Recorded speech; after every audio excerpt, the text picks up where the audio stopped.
Bonjour tout le monde, j'espère que vous allez bien, c'est Lord Vendetta avec vous, une nouvelle vidéo, une nouvelle journée, alors on commence. Toujours en dollars canadiens, le XRP 38 sous, une hausse de 6,60%, le market cap 17 milliards, une hausse de 7,07%, le volume dans les dernières 24 heures 6 milliards, une hausse de 58,52%, et le circulating supply, on parle de 45 milliards de XRP en circulation.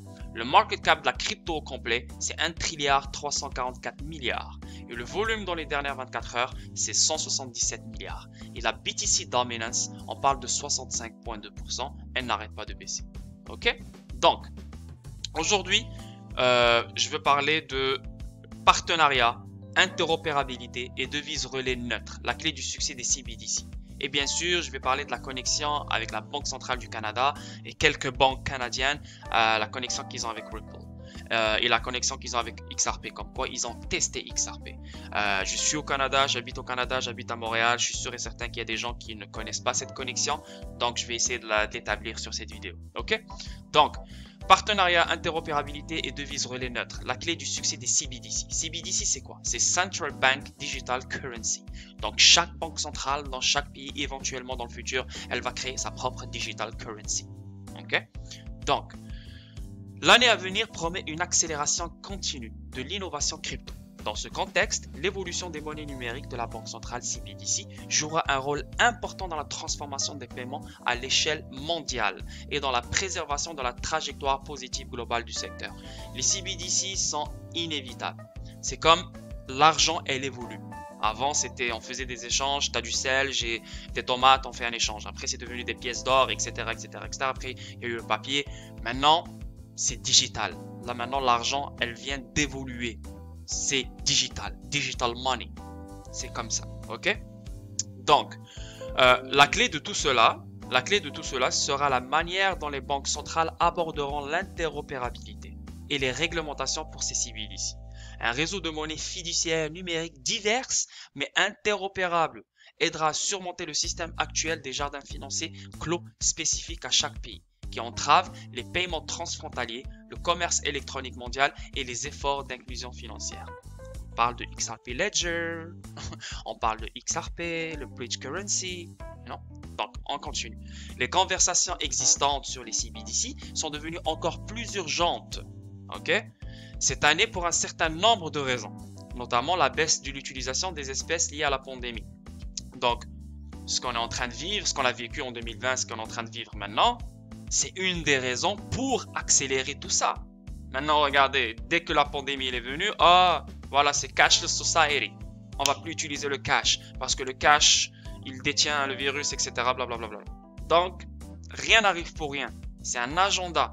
Chaque événement ramène quelque chose. Donc, cet événement a accéléré les choses. Au lieu qu'on aille ces choses-là dans 10 ans, on les a eues en quelques mois. Et voilà, boum, c'est devenu urgent. Les CBDC. Donc, si les CBDC sont urgents, ça veut dire que les rails de train sur lesquels les CBDC vont transacter sont déjà prêts. Les gens sont d'accord avec sur ces rails de train. Et les rails de train, c'est lesquels? C'est XRP Ledger, c'est le XRP, le Bridge Currency, etc., etc., etc. Donc, faites vos recherches, encore une fois. Moi, j'essaie juste de vous faciliter les choses. Après, s'il y a quelque chose qui vous intéresse, prenez-la, allez-y sur Google, lisez des articles, regardez des vidéos, etc., etc., etc. Ok? Donc, la nécessité de trouver des moyens plus efficaces de distribuer l'aide gouvernementale aux citoyens non bancarisés et le lancement imminent du yuan numérique chinois. Donc, les Chinois sont déjà en avance sur ça. Ils ont même, il y a des gens dans le gouvernement chinois maintenant qui reçoivent leur paye moitié en digital yuan et le half en digital genre papier. Éventuellement, bientôt, c'est fini. Donc, ils sont en train de faire des tests. Voilà, ils sont très en avance dans ça. Et c'est pour ça Ripple veut donner l'avantage aux États-Unis dans ce game. C'est pour ça qu'elle ne veut pas quitter les États-Unis, elle veut rester aux États-Unis pour donner l'avantage aux États-Unis dans ce game, dans cette digital économie qui est en train de se mettre en place. Ok? Ces considérations ont le potentiel de conduire à une transformation plus rapide et plus spectaculaire que ce qui aurait pu être possible auparavant. Ok? Publié aujourd'hui, un nouveau rapport Ripple explore les défis et le potentiel des CBDC dans ce contexte et formule un certain nombre de recommandations clés. Tout comme les normes communes ont permis à Internet de devenir un outil mondial d'échange d'informations. L'an 2000, on a eu l'Internet et depuis jusqu'à maintenant, voilà, je vais envoyer une musique à quelqu'un, je peux l'envoyer, voilà, je suis au Canada, je peux l'envoyer au Maroc en quelques secondes, grâce à WhatsApp, grâce à Facebook, grâce à Instagram, grâce à ce que vous voulez. Même chose pour un film, même chose pour l'information, même chose pour tout ce qu'on veut. Malheureusement, les paiements sont encore stock dans les années 70. Donc c'est pour ça, c'est le moment de changer ça. C'est le moment d'évoluer ça. C'est le moment de faire bouger l'argent comme l'information, rapidement, sans complications. Comprenez? Donc le document plaide pour les CBDC comme moyen de créer des protocoles de paiement ouverts et de faciliter l'échange sans friction de valeur à travers les frontières. Okay? Au retour, cela créera des infrastructures de paiement plus rapides, moins chères et plus efficaces avec les taux d'échec plus faibles, une concurrence et un accès accru aux marchés mondiaux, un accès accru aux services financiers pour les populations non bancarisées et la souveraineté du gouvernement sur la politique monétaire. Donc c'est le futur, on est déjà dans le futur, c'est inévitable tout ça, le monde est en train de changer d'une façon radicale. C'est maintenant à vous de saisir l'opportunité, c'est à vous de voir la grande image, c'est à vous de vous projeter dans le futur et voir qu'est-ce qui va se passer avec cette technologie. C'est inévitable. Ok? Donc on passe au deuxième sujet. Je vais mettre le lien de cet article en dessous de la vidéo. Ici, on voit Ripple s'associe à une banque canadienne pour un nouveau projet. C'est vieux, c'est pas nouveau, c'est le 1er novembre 2018, mais juste pour vous dire à quel point toutes ces choses-là sont quand même vieilles. Hein? C'est pas nouveau, hein? Ils n'ont pas décidé ça en novembre 2020. Ça, c'est analysé, réfléchi, programmé depuis très longtemps. Mais là, c'est juste le Canada, ok? La Banque du Canada et RippleNet préparent ensemble quelque chose. La Banque du Canada serait en train d'élaborer une preuve de concept avec l'aide du milieu universitaire et du secteur privé pour mieux comprendre la portée des technologies financières. Dans une tournure intéressante des événements, la Banque centrale et RippleNet. Ripple, c'est la compagnie, RippleNet, c'est le software sur lequel les banques centrales peuvent opérer, peuvent transacter, peuvent faire des paiements avec d'autres banques dans le monde. Okay? Ont collaboré pour rédiger le livre blanc du projet Jasper, une approche collaborative entre le secteur public et le gouvernement. Cette initiative aidera la Banque centrale à tester l'efficacité de la technologie blockchain lorsqu'elle est utilisée pour le transfert de fonds en gros. Je n'ai pas le temps pour la vidéo, je vais mettre le lien de cet article en dessous de la vidéo, mais juste pour vous dire que Ripple s'est associé à une banque canadienne pour un projet Jasper. Et c'est quoi le projet Jasper? C'est le PDF est juste là.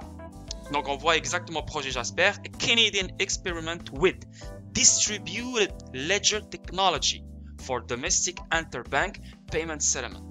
Et ça veut dire quoi distributed ledger technology, DLT? Ça veut dire Ripple exactement.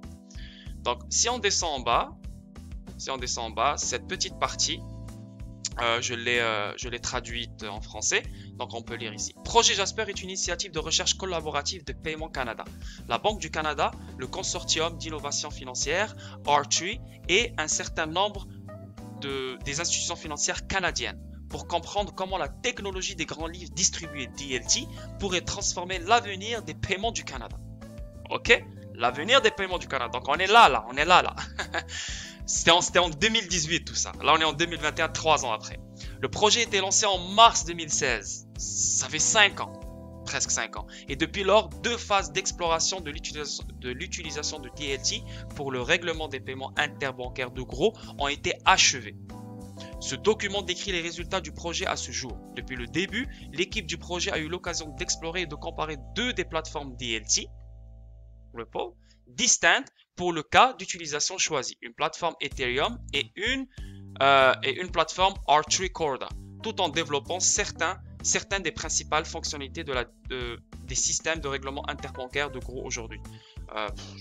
Quand je l'ai traduit, ça a fait des erreurs. Mais bon, je vais mettre le PDF en dessous de la vidéo, vous pouvez le lire en détail. Mais juste pour vous dire, DLT, c'est quoi DLT? C'est Decentralized Ledger Technologies. Oui, ça ne parle pas de Ripple, oui, ça ne parle pas de XRP, mais vous devez lire entre les lignes, vous devez comprendre qu'est-ce qui est quoi, pour que vous puissiez connecter les dots. Ok, donc c'est quoi R3? Parce qu'on a vu R3, il parle de R3 qui a été connecté avec la Banque centrale du Canada. R3 c'est quoi? C'est une entreprise spécialisée dans la technologie blockchain. Elle est fondée en 2014, son siège est situé à New York, elle coopère avec un grand nombre d'institutions financières pour développer les questions autour des blockchains. Donc c'est une compagnie de blockchain, elle aide les institutions financières dans le monde de la blockchain. Ok, et Ripple, encore une fois, comment le DLT engendre-t-il une plus grande inclusion financière? Donc Ripple parle de DLT. Pourquoi elle parle de DLT? Parce que Ripple c'est une DLT. Ok? La technologie du grand livre distribué DLT aura un impact incroyable sur les services financiers et engendrera une plus grande inclusion financière et donc une croissance économique, en particulier dans les économies émergentes. Ok, je n'ai pas beaucoup de temps, je vais mettre l'article de cette vidéo, le lien de cet article en dessous de la vidéo. Vous pouvez lire plus en détail. Juste pour vous montrer la connexion entre Ripple, DLT, R3, Jasper et la Banque centrale du Canada. Comprenez? Donc tout est relié, tout est connecté. Même si vous ne voyez pas le mot Ripple écrit dans un article, ils vont le citer mais d'une autre façon. Ils vont citer le XRP Ledger mais d'une autre façon. Ils vont citer XRP mais d'une autre façon.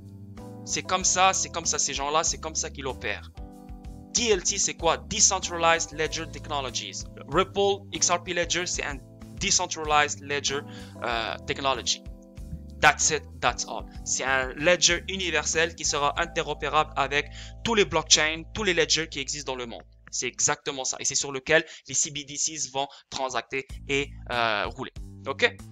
Donc, on peut voir exactement ici DLT, Crypto DLT Ripple. Hein? Alors, on voit toutes les banques ici. On voit blablabla, bla, bla, bla, etc. DLT Ripple. Ok? Et on peut voir ici Ripple and R3 team up with 12 banks to trial XRP for cross-border payments. Et on peut voir ici clairement les 12 banks, c'est BMO, CIBC, Royal Bank of Canada, Scotiabank. Ok, donc ils ont testé XRP en 2016, mais malheureusement ils ne pouvaient pas l'utiliser, voilà, comme jusqu'à maintenant, parce que XRP n'est pas encore régulé. C'est pour ça qu'il y a eu le bordel le 22 décembre. Maintenant, on va avoir les régulations sur XRP, et c'est toutes ces banques-là, dans le monde entier, vont utiliser XRP sur le coup. C'est ce qui va se passer. Et on peut voir même des commentaires des gens en travaillant chez BMO. Ils parlent de la technologie. Des gens qui travaillent chez CIBC, ils parlent de Ripple, ils parlent de XRP Ledger, ils parlent de XRP. Comme quoi la technologie, elle est fiable, elle est magnifique, elle est juste extraordinaire. Donc c'est des gens de chez nous, hein, BMO, CIBC. On peut voir aussi la Banque Royale du Canada soutient Ripple comme avenir du secteur des envois de fonds. Donc la banque RBC, elle aussi, elle est, je vais mettre le lien de l'article parce que je n'ai pas beaucoup de temps, vous pouvez le lire. Mais voilà, dans un rapport, la Banque Royale du Canada a soutenu les technologies et la gamme de produits Ripple pour révolutionner les secteurs de transfert de fonds et des banques. Donc là, on parle de BMO, CIBC, RBC, tous encouragent et supportent Ripple et la technologie Ripple, DLT, etc., etc., etc. Et là, on peut voir les banques qui utilisent actuellement la technologie Ripple.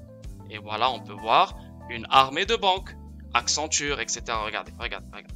Toutes les banques dans le monde entier presque utilisent Ripple. Toutes ces banques-là. Voilà, vous ne me croyez pas, pas de problème. Je vais mettre le lien de cet article en dessous de la vidéo et vous pouvez le lire. Donc, on parle des banques du monde entier qui sont connectées à Ripple, utilisent RippleNet. Est-ce qu'ils utilisent XRP maintenant? Non, pas encore. Juste un petit pourcentage. Parce qu'il n'est pas encore régulé. Le moment où il sera régulé, oubliez ça, c'est un tsunami, ça va être malade. Et à la fin, regardez, on peut voir Chris Larsen avec le gouvernement de Luxembourg et on peut voir Trudeau avec un membre de Ripple. Hein? Je viens de vous parler du Canada, je viens de vous parler de la Banque centrale, RBC, BMO, je viens de vous parler de tout ça, la connexion entre Ripple, etc., etc. Et là, on voit bien un membre de Ripple avec Trudeau. Donc, les connexions sont là. Il faut pas être aveugle. Il faut vouloir comprendre. Et ça, c'est Chris Larsen, le cofondateur de Ripple, avec le gouvernement Luxembourg, en train de leur expliquer DLT, Ripple et la technologie. Donc, voilà. Anyway. Donc, j'espère que ça a été instructif pour vous, cette vidéo. J'ai essayé de... Parce que c'est des vidéos de 15 minutes, je sais que j'ai pas beaucoup de temps pour bien développer mes choses. Mais voilà. C'est à vous de faire vos recherches, c'est à vous d'aller plus loin, c'est à vous d'aller plus en détail, mais je vous ai ouvert la porte. Ripple et le Canada sont ensemble. Donc merci beaucoup, je vous souhaite une très très belle journée. Suivez-moi sur Twitter et voilà. À demain. Bye.